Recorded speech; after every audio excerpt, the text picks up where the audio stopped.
friends, welcome to Daily Current Affairs channel. இந்த வீடியோவில் நம்ம டெபாசிட் சலான் எப்படி ஃபில் பண்ணுறது அப்படின்றத பார்க்க போகிறோம். அதுக்கு முன்னாடி டெபாசிட்னா என்ன?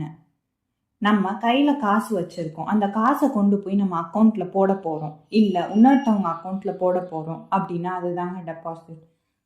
நம்ம பேங்க்குக்குள்ளே போகிறோம், என்ன சொல்லி வாங்கணும்? டெபாசிட் பண்ணுறதுக்கு என்ன சொல்லி அந்த சலானோ ஸ்லிப்போ என்ன சொல்லி வாங்கணும் அப்படின்னா டெபாசிட் சலான் கொடுங்க அப்படின்னு சொல்லி வாங்கலாம்.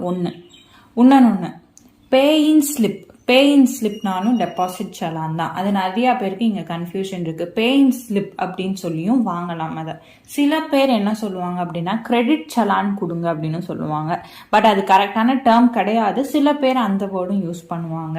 ஸோ நம்ம கேட்டு வாங்கணும் அப்படின்னா டெபாசிட் சலான் கொடுங்க, பேயின் ஸ்லிப் கொடுங்க அப்படின்னு கேட்டு வாங்கலாம். அப்படி இது எதுவுமே எனக்கு தெரியல அப்படின்னா ஒன்றுமே பிரச்சனை இல்லைங்க, பணம் போடணும், அதுக்குரிய சலான் கொடுங்க அப்படின்னு சொல்லி வாங்கலாம். டெபாசிட்டில் என்ன ஒன்று அப்படின்னா நம்ம யார் அக்கௌண்ட்டுக்கு யாருனாலும் டெபாசிட் பண்ணிக்கலாம். ஓகேங்களா? உங்கள் அக்கௌண்ட்டில் நீங்கள் தான் பண்ணணும், இவங்க அக்கௌண்ட்டில் இவங்க தான் பண்ணணும் அப்படின்னு கிடையாது. யார் அக்கௌண்ட்டுக்கு யாருனாலும் காசு போட்டுக்கலாம். அதே மாதிரி பாஸ்புக் அப்படின்றது தேவைப்படாது டெபாசிட் பண்ணுறதுக்கு. உங்களுடைய பேர், உங்களுடைய அக்கௌண்ட் நம்பர், யாருக்கு நீங்கள் கொடுக்க போகிறீங்களோ அவங்களுடைய பேர், அவங்களுடைய அக்கௌண்ட் நம்பர் கையில் ஒரு பேப்பரில் எழுதி வச்சுருந்தா கூட போதும். பாஸ்புக் தேவைப்படாது டெபாசிட்க்கு. இப்போ நம்ம டெபாசிட் சலானம் வாங்கிட்டோம். நம்ம கையில் என்னென்ன டீட்டெயில்ஸ் இருக்கணும் அந்த சலானை ஃபில் பண்ணுறதுக்கு அப்படின்னா, உங்கள் அக்கௌண்ட்டுக்கே நீங்கள் காசு போடலாம் அப்படின்னா உங்களோட பேர், உங்களோட அக்கௌண்ட் நம்பர் தேவைப்படும். அதே இது நீங்கள் இன்னொருத்தவங்களுக்கு டெபாசிட் பண்ண போகிறீங்க, இன்னொருத்தவங்களுக்கு காசு அனுப்ப போகிறீங்க அப்படின்னா அவங்களுடைய பேர் கண்டிப்பாக தெரிஞ்சிருக்கணும், அவங்களுடைய அக்கௌண்ட் நம்பர் வேணும், ரெண்டுத்துக்குமே. அப்போ டெபாசிட் பண்ண போகிறோம் அப்படின்னாலே பேர், அக்கௌண்ட் நம்பர் ரொம்ப முக்கியம். இதில் என்னென்ன டீட்டெயில்ஸ் தேவைப்படுதுன்றதை பாயிண்ட்ஸாக கொடுத்துருக்கேன். இதை டீட்டெயிலாக நம்ம அடுத்த ஸ்லைடில் பார்ப்போம். இப்போ நம்ம டெபாசிட் சலான் எப்படி ஃபில் பண்ணுறது அப்படின்றத டீட்டெயில்டாக பார்ப்போம். ஃபர்ஸ்ட், ரைட் சைட் கார்னரில் டேட் எழுதணும். நீங்கள் எப்போ போய் டெபாசிட் பண்ண போகிறீங்களோ அந்த நாளுக்குரிய டேட் எழுதுறீங்க. அதுக்கடுத்து பிரான்ச் அப்படின்ற ஒரு காலம் இருக்கும். அந்த பிரான்ச்சில் என்ன எழுதணும் அப்படின்னா, நீங்கள் எங்கே அக்கௌண்ட் வச்சுருக்கீங்களோ அந்த பிரான்ச் பேர் எழுதக்கூடாது.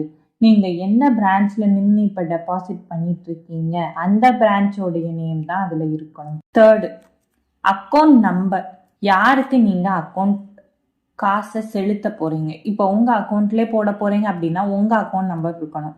இல்லை வேறு யாரோ ஃப்ரெண்டுக்கோ, இல்லை வேறு ஏதோ பிஸ்னஸ் சம்மந்தப்பட்டோ ஏதோ வேறு யாருக்கோ நீங்கள் செலுத்த போகிறீங்க அப்படின்னா அவங்களுடைய அக்கௌண்ட் நம்பரை அதில் எழுதணும். அதுக்கடுத்து நேம், யாருக்கு நீங்கள் செலுத்த போகிறீங்களோ அவங்களுடைய நேம், அந்த அக்கௌண்ட் ஹோல்டருடைய நேம். இப்போ நீங்கள் உங்கள் ஃப்ரெண்டுக்கு செலுத்த போகிறீங்க அப்படின்னா அவங்க அக்கௌண்ட் நம்பர் எழுதியிருப்பீங்க, அவங்களோட நேம் எழுதணும். நம்மளுடைய நேம் இதில் வரவே கூடாது. ஓகேங்களா? இப்போ நீங்கள் உங்கள் அக்கௌண்ட்டுக்கே போட்டுக்கிறீங்க அப்படின்னா உங்கள் பேர் அதில் வரணும், உங்கள் அக்கௌண்ட் நம்பர் அதில் வரணும். அடுத்து அமௌண்ட் இன் வேர்ட்ஸில் என்ன எழுதணும் அப்படின்னா, இப்போ ஒரு 500 ரூபா நீங்கள் கட்ட போகிறீங்க, 500 கட்ட போகிறீங்க அப்படின்னா 500 ஒன்லி அப்படின்றத வேர்ட்ஸாக எழுதணும். FIVEHUNDRED ஒன்லி, ONLY அப்படின்னு வேர்ட்ஸில் எழுதணும். எப்பயுமே வேர்ட்ஸில் எழுதுறப்ப கடைசி ஒன்லி அப்படின்ற ஒன்று கண்டிப்பாக சேர்த்துக்கணும். அமௌண்ட் இன் நம்பர்ஸ் என்ன நமக்கு தெரியும், 500 நம்பர்ஸில் எழுதுகிறோம். அதுக்கு அடுத்து இன்னொன்று டினாமினேஷன் அப்படின்னா என்ன அப்படின்னா நிறைய பேருக்கு சந்தேகம் இருக்குதுல்ல. டினாமினேஷன் தான் வேறு எதுவுமே கிடையாது. இப்போ 500 ரூபாயை எந்த தாளாக நீங்கள் வச்சுருக்கீங்க, 200 ரூபா தாள் 2 வச்சுருக்கேன், 100 ரூபா தாள் 1 வச்சுருக்கேன், இல்லை 5மே 100 ரூபா தாளாக தான் இருக்குது, இல்லை 50 ரூபா தாளாக வச்சுருக்கேன் எல்லாமே, இல்லை ஒரே ஒரு 500 ரூபா வச்சுருக்கேன், அதுதான் டினாமினேஷன். அதை எழுதிடணும் நீங்கள் அங்கே. அதுக்கடுத்து மொபைல் நம்பர். சரிங்களா? மொபைல் நம்பர் என்ன நம்பர் கொடுக்கணும் அப்படின்னா, நீங்கள் வேறு யாருக்கோ செலுத்துறீங்க அப்படின்னாலும் உங்கள் நம்பர் கொடுங்க. ஓகேங்களா? உங்கள் அக்கௌண்ட்டுக்கே செலுத்துறீங்கனாலும் உங்கள் நம்பர் கொடுங்க. ஓகேங்களா? ஏன்னா எதுவும் குவரிஸு, எதுவும் சந்தேகம், எதுவும் பிரச்சனை நடந்துருச்சு அப்படின்னா அந்த நம்பருக்கு தான் ஃபோன் பண்ணுவாங்க. ஸோ நீங்கள் டெபாசிட் பண்ணுறீங்க அப்படின்னா உங்கள் நம்பர் கொடுத்துருங்க அந்த ஃபோன் நம்பர் காலமில். ஓகேங்களா? அதுக்கடுத்து கடைசியாக சிக்னேச்சர், உங்களுடைய சிக்னேச்சர். இதில் என்ன அப்படின்னா, யார் டெபாசிட் பண்ண போகிறாங்களோ அவங்களுடைய சிக்னேச்சர் தான் இருக்கணும். அந்த அக்கௌண்ட் ஹோல்டரோட சிக்னேச்சர் இருக்கணுன்ற அவசியம் கிடையாது. இப்போ நீங்கள் போய் இன்னொருத்தவங்க அக்கௌண்ட்டில் போய் டெபாசிட் பண்ண போகிறீங்க அப்படின்னா நீங்கள் கூட சைன் போடலாம். டெபாசிட்ஸ் பற்றிய டவுட் எல்லாமே கிளியராக இருக்கும் அப்படின்னு நம்புகிறேன். இந்த மாதிரி யூஸ்ஃபுல்லான வீடியோஸ் உங்களுக்கு நம்ம சேனலில் கண்டிப்பாக வந்துகிட்டே இருக்கும். இந்த வீடியோ உங்களுக்கு பிடிச்சிருக்கு அப்படின்னா லைக் பண்ணுங்கள், ஷேர் பண்ணுங்கள், சப்ஸ்கிரைப் பண்ணுங்கள். இன்னொரு இன்ட்ரெஸ்டிங்கான யூஸ்ஃபுல்லான வீடியோஸோடு நான் உங்களை பார்க்குறேன். Bye friends.